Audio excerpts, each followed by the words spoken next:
जय श्री कृष्ण मित्रों, फिर एक बार बहुत बहुत हार्दिक स्वागत है आप सभी का। आज हम सूर्य का जो मकर राशि में गोचर प्रारंभ होगा 14 जनवरी को, उसके बारे में चर्चा करेंगे। तो इस गोचर के कुंभ राशि वालों को क्या परिणाम मिलेंगे, इसके बारे में चर्चा करेंगे और अंत में उपाय की चर्चा भी करेंगे। इसलिए वीडियो को पूरा अंत तक देखें व सुने, तभी आप कुंभ राशि वालों के राशिफल की पूरी जानकारी प्राप्त कर पाएंगे। ये राशिफल चंद्र राशि पर आधारित है, यानी मून साइन पर। जिन लोगों को अपनी राशि नहीं पता है वो लोग अपनी जन्म कुंडली में ये देख लें कि चंद्रमा उनकी किस राशि में है। जिस राशि में चंद्रमा है वही उनकी राशि है। जिनके पास जन्म कुंडली नहीं है वो अपने नाम के पहले अक्षर से अपनी नाम राशि जान सकते हैं और ये राशिफल अपनी नाम राशि से देख व सुन सकते हैं। तो चलिए मित्रों, शुरू करते हैं। सूर्य का जो मकर राशि में गोचर होगा उसके क्या परिणाम मिलेंगे कुंभ राशि वालों को, इसके बारे में चर्चा कर लेते हैं। तो सूर्य 14 जनवरी को मकर राशि में गोचर प्रारंभ करेंगे। सूर्य पूरे साल अपना हर महीने राशि परिवर्तन करते हैं और ये मकर राशि जो है वो शनि की राशि है और शनि सूर्य के पुत्र हैं और मकर राशि के स्वामी भी हैं। और यही वजह है कि ये दिन काफी महत्वपूर्ण माना जाता है जब सूर्य मकर राशि में गोचर करते हैं। और देखा जाए तो इस दिन को मकर संक्रांति के पर्व के तौर पर भारत के विभिन्न क्षेत्रों में मनाया जाता है। और सूर्य हमारे सत्ता के कारक हैं, अधिकार के कारक हैं, शक्ति और इसके प्रतीक हैं। और ये सभी नवग्रहों के बीच सबसे ज्यादा प्रभावशाली ग्रह हैं। इनको ग्रहों का राजा मानते हैं, तो इनको सभी नवग्रहों के बीच राजा का दर्जा प्राप्त है सूर्य को। और ये किसी भी जातक की कुंडली में अगर अच्छी पोजीशन में होते हैं, शुभ पोजीशन में होते हैं, यानी उच्च के होते हैं, स्वराशि के होते हैं, तो ये उसकी नेतृत्व क्षमता, गौरव और यश का कारक माने जाते हैं, तो उसमें ये बढ़ोतरी करते हैं। और सूर्य किसी भी जातक के जीवन में पिता या पिता तुल्य व्यक्ति के साथ अच्छे या बुरे संबंध का भी कारक माने जाते हैं। तो कुंडली में सूर्य को देखकर ये पता चलता है कि इस व्यक्ति के अपने पिता के साथ क्या रिश्ते होंगे, किस तरह के संबंध रहेंगे। मकर राशि वो राशि है जिसके स्वामी शनि हैं और जो कि सूर्य के पुत्र हैं। और शनि और सूर्य एक दूसरे से विरोध रखते हैं, लेकिन मकर राशि जो है उसमें सूर्य के गोचर से जातकों के जीवन में सकारात्मक बदलाव आने की संभावना बनी रहती है। इस समय वे अपने कार्यों को लेकर समर्पित रहते हैं और इस समय में वो अपनी सभी योजनाओं को अच्छे से लागू कर सकते हैं और उसमें अच्छे परिणाम प्राप्त कर सकते हैं।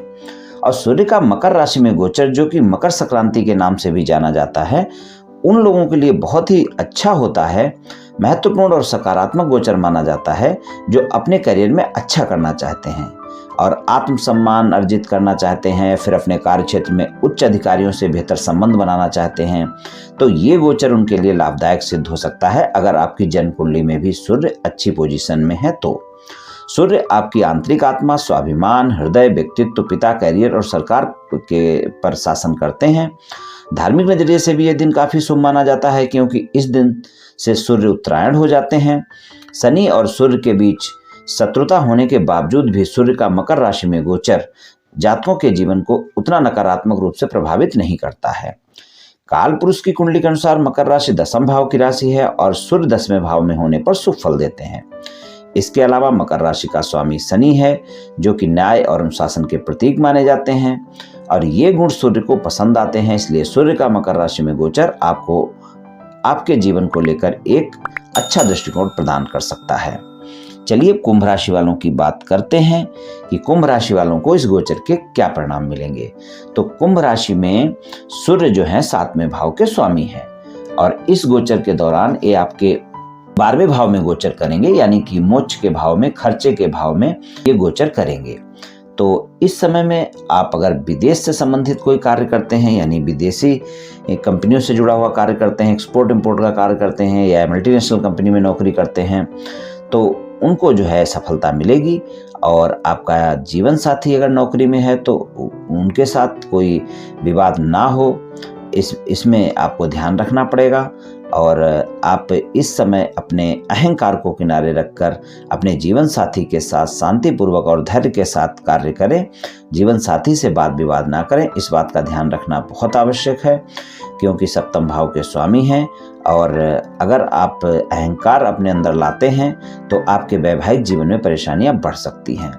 सूर्य का गोचर इस समय आपको अपने नौकरी के क्षेत्र में कुछ चुनौतियों का सामना करना पड़ सकता है, क्योंकि 12वें भाव में गोचर होगा। तो इस समय आपको वाद विवाद से तो बचना ही है, अपने बॉस से संबंधों को लेकर भी वाद विवाद से बचना है। और बाकी अगर आप जैसा मैंने बोला कि किसी मल्टीनेशनल कंपनी में काम करते हैं, कोई विदेश से जुड़ा हुआ कार्य करते हैं, कोई चिकित्सा क्षेत्र से जुड़ा हुआ कार्य करते हैं, आप नर्सिंग होम चलाते हैं, आप क्लिनिक चलाते हैं, आप मेडिकल स्टोर चलाते हैं, दवाइयों से संबंधित यानी चिकित्सा क्षेत्र से संबंधित कोई व्यवसाय करते हैं या उसमें नौकरी करते हैं, तो भी आपको इस समय पर लाभ मिलेगा। और कुंभ राशि के लोग जो अपने व्यापार में हैं, उनके लिए थोड़ा इतना अच्छा समय नहीं रहेगा।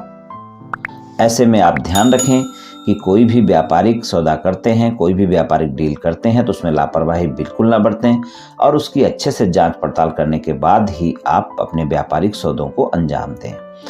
आपके तरक्की की राह में, उन्नति की राह में, आपकी लक्ष्य प्राप्ति के लिए आपके जो छिपे शत्रु हैं, कंपटीशन करने वाले हैं, वो बाधा डालने की कोशिश कर सकते हैं।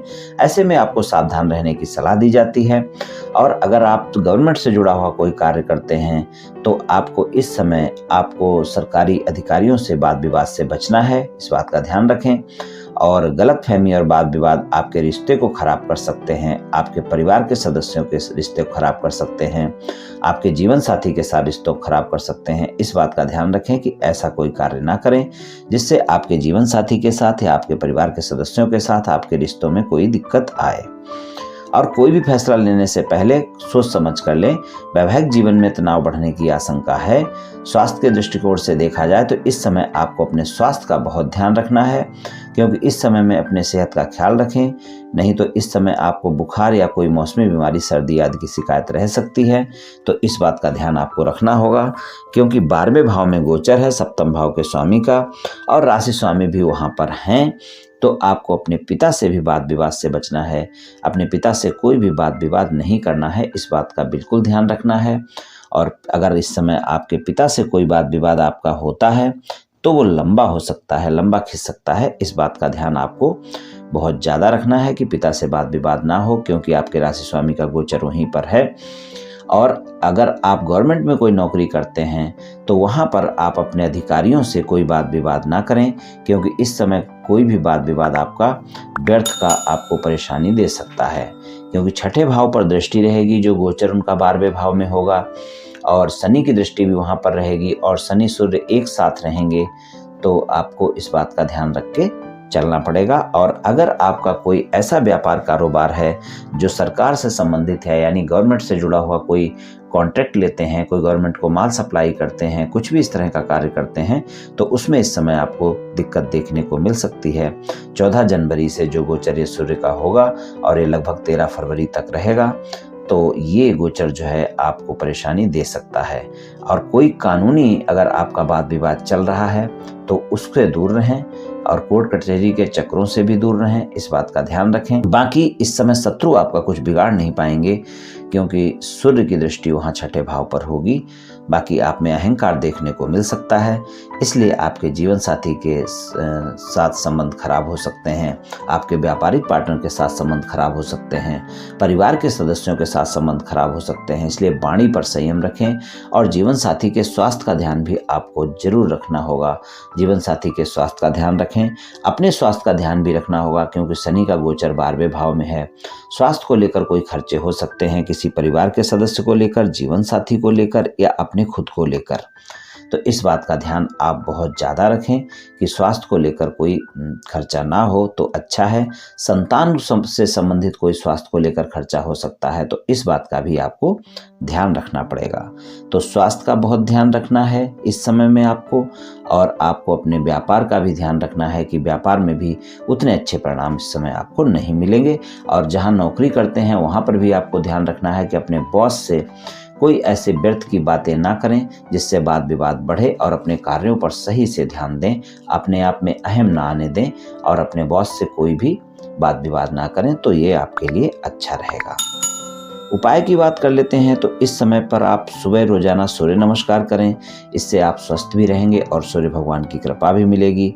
और सूर्य को जल अर्पित करें, तांबे के लोटे से करें, रोजाना करें, आपको लाभ मिलेगा। कम से कम इस गोचर के दौरान तो करें, 14 जनवरी से 13 फरवरी के बीच में। और प्रतिदिन आप आदित्य हृदय स्तोत्र का पाठ भी करें तो उससे भी आपको लाभ मिलेगा। तो मित्रों, आज मैंने आपसे कुंभ राशि के राशिफल की चर्चा की। ये राशिफल बहुत ही सामान्य राशिफल है। ये सभी जातकों पर पूर्ण रूप से प्रभावी होगा ऐसा बिल्कुल भी संभव नहीं है। आप सभी स्वस्थ रहें, आयुष्मान रहें, धनवान रहें, ऐसी मेरी श्री कृष्ण भगवान से प्रार्थना है। जय श्री कृष्ण।